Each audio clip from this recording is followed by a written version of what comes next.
नाज़रीन, आप देख रहे हैं अमान टीवी यूट्यूब चैनल। नाज़रीन, हम अपडेट आपके साथ शेयर करने जा रहे हैं। इससे पहले गुजारिश है कि हमारे चैनल को सब्सक्राइब कर लें और वीडियो को लाइक करें ताकि हर नई आने वाली वीडियो आप तक बर वक्त पहुँच सके। नाज़रीन, हल्का PP 27 सरायलमगीर में मुस्लिम लीग नून की टिकट के दो उम्मीदवार हैं, साबिक MPA मलिक हनीफ अवान और साबिक टिकट होल्डर राजा मोहम्मद असलम। गुज़श्ता रोज़ राजा मोहम्मद असलम ने एक कदर मीटिंग में खिताब के दौरान कहा कि मैंने ये इलेक्शन हर सूरत लड़ना है, हालात जैसे भी हुए PP 27 से हर सूरत इलेक्शन लड़ूंगा।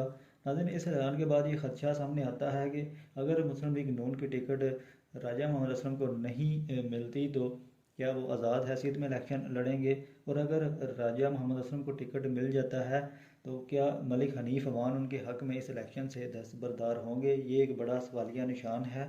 और दूसरी बात ये कि चौधरी अब्दुल रज़ाक कोटला का इस तमाम तर मामला पर क्या हिकमत अमली होगी, क्योंकि अगर ये तनाज़ा बढ़ता है तो चौधरी अब्दुल रज़ाक कोटला के वोट बैंक को भी ये डैमेज कर सकता है। ये एक बड़ा सवालिया निशान है। आपके ख्याल में किस उम्मीदवार को टिकट जारी होना चाहिए? कमेंट बॉक्स में अपनी राय से ज़रूर आगाह करें। अगली वीडियो तक के लिए दीजिए इजाज़त। अल्लाह हाफिज़।